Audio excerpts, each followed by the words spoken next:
Aquí comienza Días de Conversación.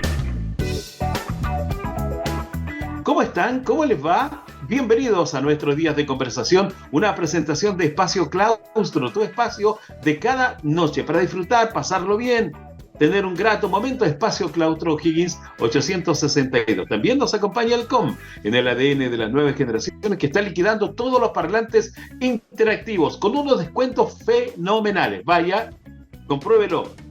Ya viene el mes de los santos, hay que ya tener un parlante en la casa para retomar aquella antigua pero exquisita tradición de celebrar a todos los santos. Don Eduardo Cornejo, ¿cómo le va? Gusto de saludarlo.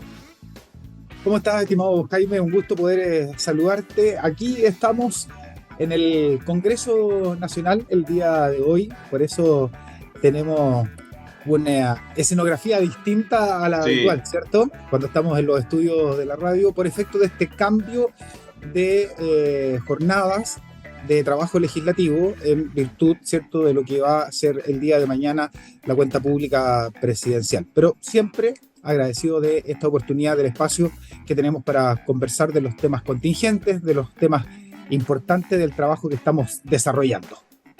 Y a propósito de la cuenta presidencial, diputado, el oficialismo acusa obstrucción de parte de la oposición para aprobar leyes, para avanzar en nuestro país. Pero hay que recordar de que el Parlamento, ¿verdad?, tanto la Cámara Baja como la Alta, tiene mayoría de oposición. Sin los votos de ustedes no se podrían haber aprobado la gran cantidad de leyes que dice el oficialismo que ha aprobado. Pero sin el concurso de ustedes, eso no podría ser. Entonces, hablar de obstrucción creo que es demasiado.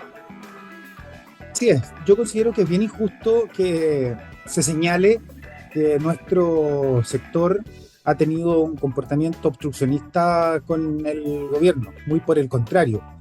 Yo quiero señalar en primer término, de forma general, que ha habido permanentemente una intención de colaboración permanente con el gobierno en distintas materias legislativas.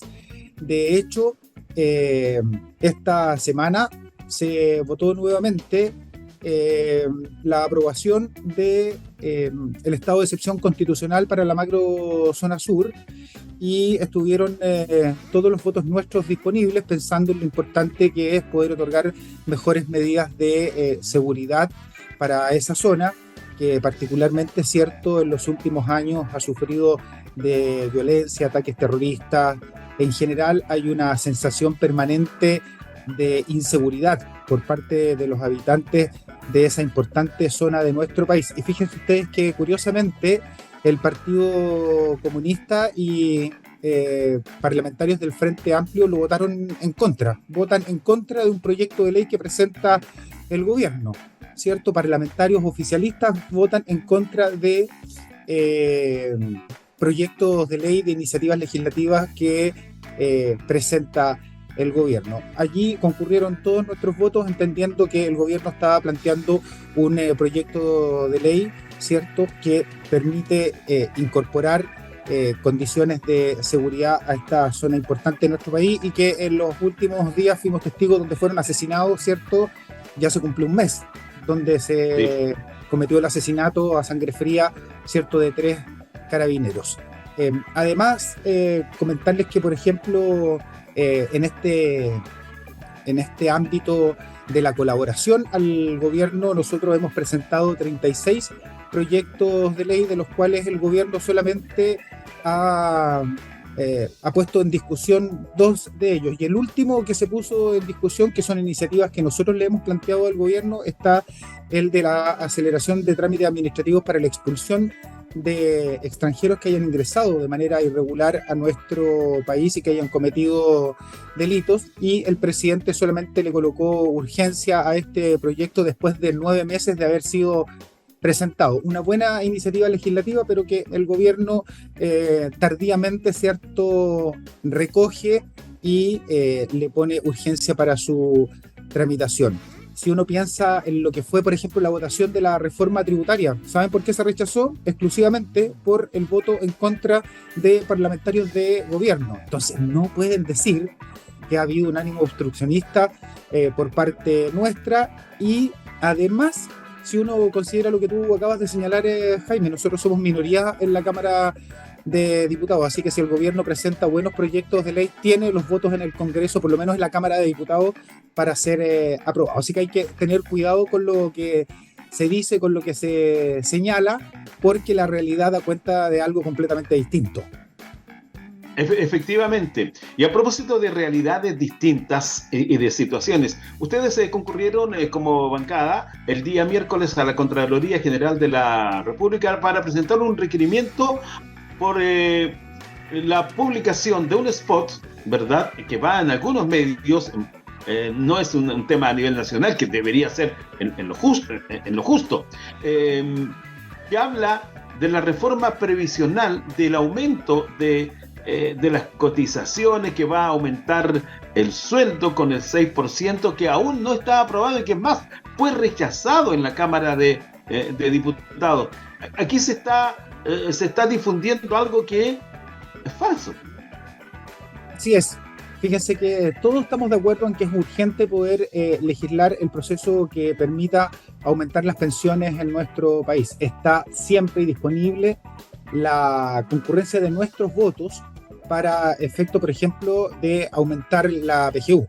Eso ha estado siempre claramente establecido en términos de nuestra voluntad. Sin embargo, el gobierno, ¿cierto?, de manera a ratos bien mañosa, en primer lugar lo suscribió a la reforma tributaria y ahora lo suscribe a la reforma de pensiones, cuando podríamos legislar rápidamente para aumentar la PGU en nuestro país. Y además de aquello, yo creo que lo importante es tener presente que no ha habido ningún otro ánimo en esta presentación en la Contraloría que hicimos el día miércoles de poder entregar información para que la Contraloría inicie un proceso que de hecho ya comenzó para determinar responsabilidades en torno a la utilización de recursos públicos en materia de publicidad que puede llevar adelante el gobierno y que está claramente establecido en la norma. La ley que regula el presupuesto de la nación señala expresamente que el gobierno solo puede hacer publicidad de su gestión y de aquella política pública que provenga de proyectos de ley que están primero aprobados en el Congreso Nacional y en segundo lugar, ¿cierto?, leyes que ya se hayan promulgado, que en este caso no ocurre porque la reforma de pensiones no está aprobada, está en el trámite en este minuto en el Senado y el gobierno no puede utilizar recursos para promocionar un proyecto de ley que no está aprobado. Habiéndose infringido en esos términos la ley, es que nosotros hemos hecho este requerimiento a la Contraloría para que se determine si efectivamente es la utilización de estos más de 430 millones de pesos para el diseño, para el desarrollo de este spot publicitario se ajusta a derecho y para que también se determinen las responsabilidades de quienes hayan cometido esta irregularidad con los recursos que además le pertenecen a todos los chilenos.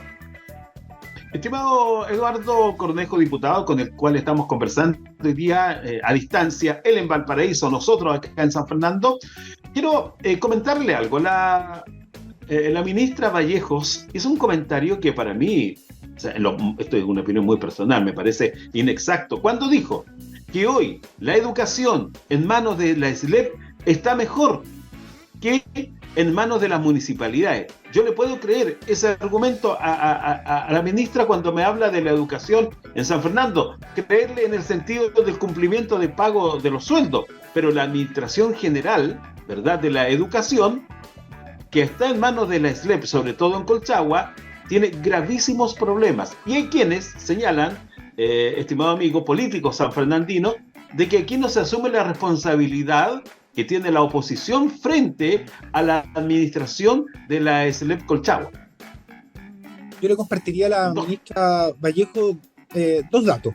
El primero es que el año pasado prácticamente por más de 2 meses estuvieron 35.000 alumnos sin clases, profesores paralizados y en huelga de hambre, pertenecientes a establecimientos educacionales que dependen del SLEP de Atacama. Allí usted tiene un primer dato. Y en segundo lugar, yo también le plantearía a la ministra Vallejos que en el caso del SLEP de Colchagua, este está intervenido por el Ministerio Público. La Fiscalía está llevando adelante una investigación que ha determinado en primer lugar, cierto, el allanamiento de las dependencias del SLEP y además el allanamiento del domicilio de 3 funcionarios de ese mismo servicio. Sabemos que efectivamente los SLEP a nivel nacional por lo menos logran mantener de manera regular el pago de remuneraciones tanto de los docentes como de los asistentes de la educación, pero tienen un problema grave de operación para poder llevar adelante los procesos formativos, los procesos educativos y además la mantención de la infraestructura de los establecimientos educacionales que dependen de este nuevo sistema de la administración, ¿cierto?, de la educación pública. Son problemas graves y muy complejos. Y a partir de eso es que se hace necesario el reconocimiento de que esta política pública que se llevó adelante, donde se traspasa la educación, ¿cierto?, de la administración municipal a este nuevo sistema, tiene graves falencias, graves dificultades para el funcionamiento y la operación. El gobierno, particularmente a través del Ministerio de Educación, ha demorado de manera absolutamente innecesaria las modificaciones a la ley 21.040, que es la que regula el funcionamiento de los SLEP a nivel nacional, porque sabemos desde marzo del año 2022, un tema que además hemos tratado permanentemente, frecuentemente, en la Comisión de Educación de la Cámara de Diputados. Hemos emplazado en su oportunidad a los respectivos ministros de Educación que ha tenido esta cartera durante este poco más de 2 años de gestión del gobierno y todavía no tenemos las modificaciones de esa ley y que hoy día es absolutamente urgente. Y por la misma razón le hemos señalado al gobierno que sería importante el poder conocer cuáles van a ser las prioridades del gobierno en materia educacional para poder resolver los problemas más importantes que tenemos, porque nos llenamos de anuncios y en términos concretos no tenemos absolutamente nada. Tenemos en primer lugar anuncio de la reestructuración de los SLEP, tenemos anuncio en materia de llevar adelante el plan de reactivación de la educación pública en nuestro país, tenemos anuncio en términos, ¿cierto?, de la condonación de la deuda del CAE, que ahora ya no es condonación, sino que están buscando una alternativa de solución, ya cambió el nombre. Tenemos compromiso de la deuda histórica de los profesores. Entonces, en definitiva, ¿dónde va a estar el acento? ¿Dónde va a estar la preocupación del gobierno en materia de educación pública en nuestro país? Diputado, yo aprovecho que estamos lejos para meterme en temas que son bastante curiosos. Me llama la atención que hoy día se diga que el Hospital Regional Rancagua va a ser sumariado también o entra en esta investigación por el borrado de horas pendientes de atención que están pendientes de las listas de espera. Está el Sotero del Río, está Antofagasta, está Rancagua, Talca, Temuco. Me llama la atención que hoy día recién, ¿verdad?, se comience a reconocer cuando primero dijeron que era solo el Hospital Sotero del Río y que hoy, a casi 3 semanas de descubrimiento aquel, se investiguen otros hospitales. O sea, ¿estamos actuando retrasados o qué está pasando en salud? A propósito de falta de vacunación, la ministra de Salud mañana no va a estar en el Congreso, se contagió de COVID y decimos que estamos bien. Sí, bien curioso, casi anecdótica la situación, ¿cierto?, de contagio de la ministra de Salud. Yo creo, Jaime, que el gobierno está enfrentado a una cuestión que ha sido característica permanente de estos pocos más de 2 años de gestión del presidente Gabriel Boric, principalmente en lo que dice relación con esa alta capacidad que uno debiera exigirle permanentemente a las autoridades de gobierno, dadas las urgencias que tenemos en el país. Y el año pasado, nosotros en el proyecto de ley de presupuesto de la Nación para el año 2024 aprobamos los recursos con el compromiso que hizo la ministra aquí en la Cámara de Diputados, en el Congreso Nacional, respecto de un plan que permitiera, ¿cierto?, con los recursos necesarios, ir reduciendo las listas de espera. El día de hoy tenemos más de 3 millones de personas en listas de espera, esperando, ¿cierto?, una atención médica en general, esperando la atención de especialistas y esperando la atención para efecto de realizarse exámenes en el sistema público de salud en nuestro país. De allí radica lo importante que fue aprobar una ley no de salvataje a las ISAPRES, porque allí hay un concepto mañoso, manipulado y que no se ajusta a la realidad. Imagínense ustedes hoy día si los 3.200.000 usuarios del sistema privado de salud hubiesen llegado a FONASA en las condiciones que estamos actualmente. Hubiese sido un colapso y un desastre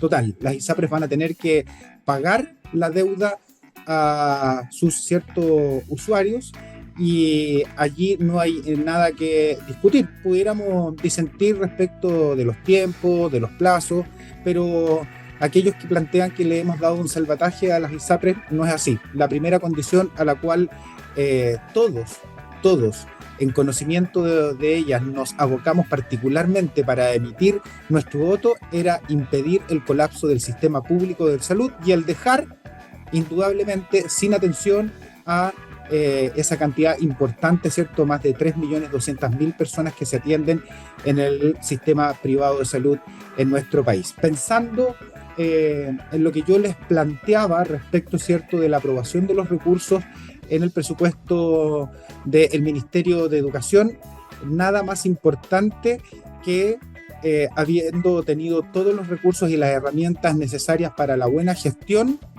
independiente de aquello, no hay un avance sustantivo respecto de la reducción de las listas de espera. Y hoy día parece ni siquiera grave, insólito, el que sepamos que en distintos recintos hospitalarios se procedió de manera absolutamente irregular a borrar las listas de espera.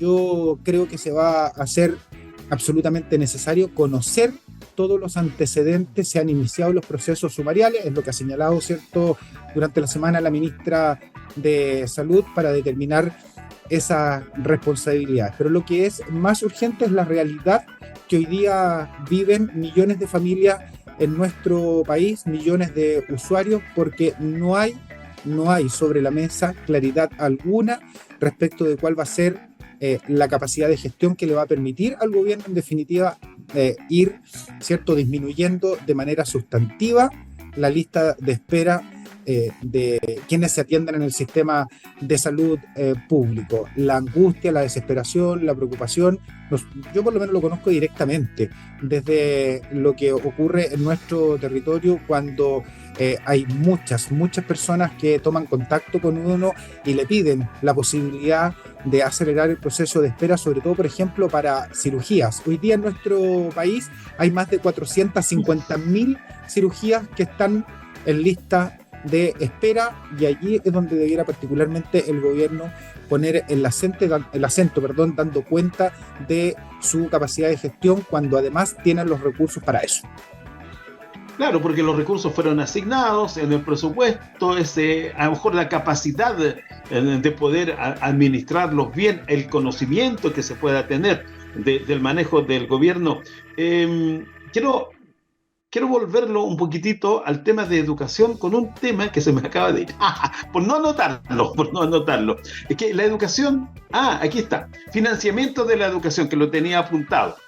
Resulta que me enteré, y nos enteramos los auditores de la radio Cautiva el sábado pasado, de que el 1% de las instituciones educacionales de nuestro país son financiadas en base a la matrícula que ellos tienen, no en base a la asistencia. ¿Por qué el gobierno no se abre a que toda la educación de nuestro país sea financiada de acuerdo a los alumnos inscritos y no a los alumnos asistentes? Porque muchas veces los chiquillos y las chiquillas no van por situaciones climáticas, a lo mejor económicas y de salud, y baja el ingreso a los colegios, y lo cual profundiza más en la crisis. Los colegios no saben con qué presupuesto cuentan anualmente al inicio para poder desarrollar su trabajo. Hay un 1%, le reitero, de los colegios del país que sí se les paga de acuerdo a la matrícula. ¿Por qué no se ha hincado el diente en aquello? El año pasado, Jaime, en el mes de noviembre, tuvimos oportunidad en la Comisión de Educación de la Cámara de Diputados de plantearle al ministro Cataldo, ya lo habíamos hecho en su oportunidad con el exministro Ávila, en conjunto con la subsecretaria de Educación Pública, el que se hacía urgente el poder modificar el sistema de financiamiento de la educación pública, pasando desde el actual modelo, que lo hace tal como tú señalas, por asistencia, para poder tener un sistema de financiamiento distinto, como por ejemplo el que sea por matrícula, cuestión que además ha sido en reiteradas oportunidades solicitado por los sostenedores de los establecimientos educacionales públicos. Y fíjense ustedes que finalmente lo que ocurre es que las señales nuevamente de las autoridades ministeriales son erráticas y nos cuesta entender la forma en que ellos van respondiendo a las distintas necesidades que se van planteando. Y allí vuelve la pregunta de dónde están las prioridades, dónde está el acento en términos de gestión del gobierno. Porque el año pasado, en noviembre, lo que nos señaló el ministro, en conjunto con la subsecretaria, coincidiendo con la inquietud que nosotros le estábamos manifestando, que en noviembre del año 2024, quiere decir de este año, iban a presentar un proyecto de ley. Lo que ocurrió en la Comisión de Educación en ese momento fue que entre todos los parlamentarios, miembros de la Comisión de Educación, parlamentarios además del propio gobierno, parlamentarios oficialistas, nos miramos entre todos y dijimos por qué había que esperar un año para presentar un proyecto de ley.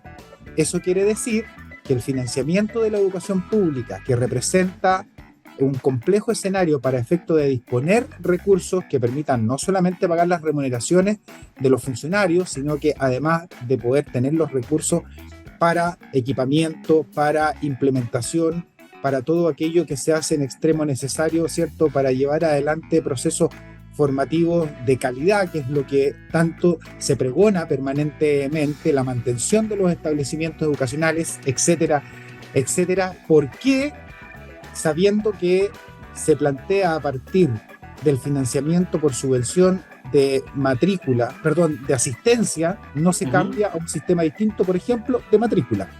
¿Por qué hay que esperar un año? Nuevamente queda en evidencia el que no hay claridad respecto de dónde deben estar las prioridades. No hay claridad porque además la agenda legislativa del gobierno en materia educacional no tiene una pauta priorizada de trabajo, un trabajo permanente, consistente para ir avanzando en distintas materias. Fíjate que se nos ha criticado en más de alguna oportunidad el haber aprobado un proyecto de ley que tiene por objetivo el que se entone el himno nacional a lo menos un lunes al mes en los distintos establecimientos educacionales. Pero fíjate, Jaime, que esta iniciativa, que responde a una moción, ¿cierto?, de un grupo de parlamentarios donde yo también estoy incluido, tiene que ver estrictamente porque nosotros los parlamentarios no podemos proponer proyectos de ley que involucren recursos fiscales. Esa es facultad exclusiva del presidente, del Poder Ejecutivo. Por lo tanto, no es justo ni razonable el que se señale que nosotros legislamos puras tonteras, sino que esto va estrictamente a las competencias, ¿cierto?, y a las facultades que cada uno de los poderes tiene. Uno lo tiene el Poder Legislativo y otro lo tiene el Poder Legislativo. Si tuviéramos buenos proyectos de ley para poder resolver, por ejemplo, el tema del financiamiento de la educación pública en nuestro país, sin duda alguna nosotros podríamos concurrir con nuestros votos. ¿Por qué hemos cuestionado, por ejemplo, la condonación de la deuda del CAE? Es porque, si bien es cierto, es facultad del Ejecutivo presentar un proyecto de ley que todavía no existe, han pasado más de 2 años y nunca se ha presentado en la Cámara de Diputados un proyecto de ley para la condonación del CAE. En noviembre del año pasado, la ministra Vallejo anunció que lo iban a hacer el primer semestre. Este año las autoridades de gobierno dicen que va a ser en septiembre. El proyecto de ley todavía no conocemos ningún término de aquel y además no hay propuesta alguna respecto de cuál va a ser el sistema que va a permitir financiar, ¿cierto?, esta condonación de la deuda del CAE. Los distintos anuncios que ha hecho el gobierno, lo único que ha permitido es acrecentar la cantidad de deudores. Muchas personas que teniendo la condición económica, la posibilidad de pagar su crédito, lo han dejado de hacer estrictamente por estos anuncios que yo he dicho con mucha responsabilidad que me parecen absolutamente irresponsables y carecen de todo fundamento, porque insisto, aquí no hay un ánimo obstruccionista, damos cuenta de una realidad. ¿Existe proyecto de ley para la condonación de la deuda del CAE? No existe, a más de 2 años de gestión del gobierno.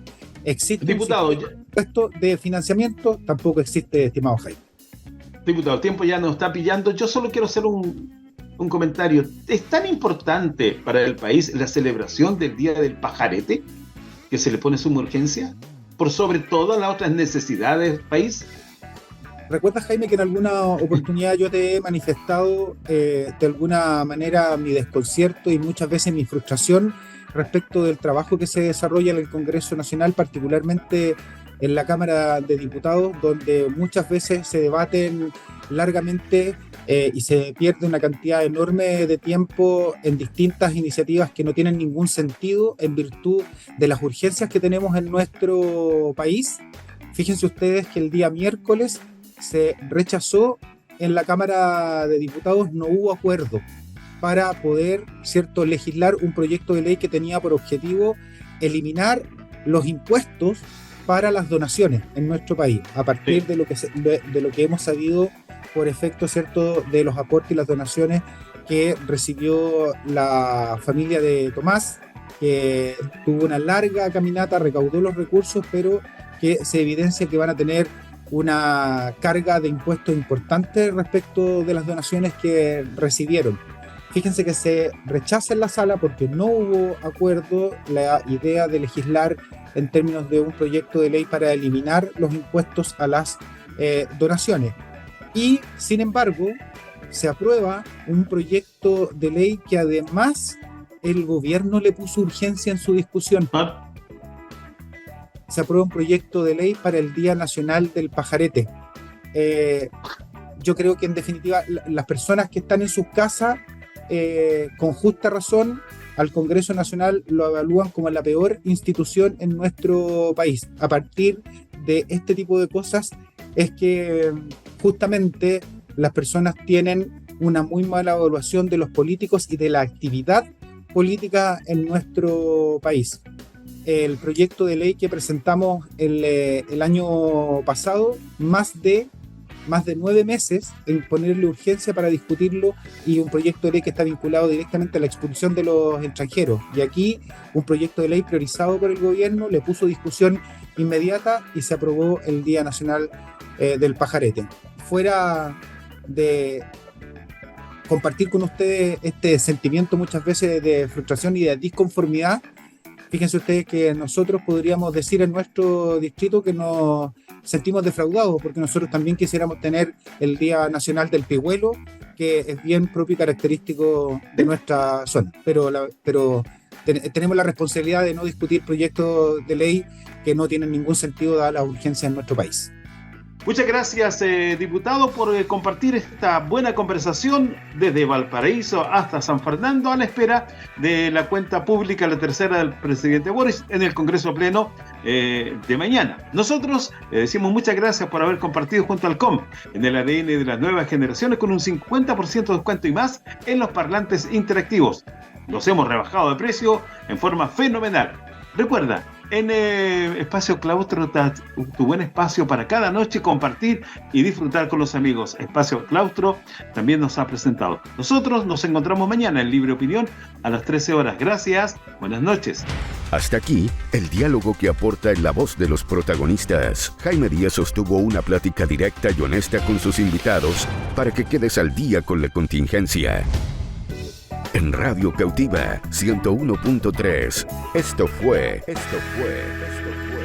Días de conversación. Las opiniones vertidas en este programa son de exclusiva responsabilidad de quienes las emiten y no representan necesariamente el pensamiento de Radio Cautiva.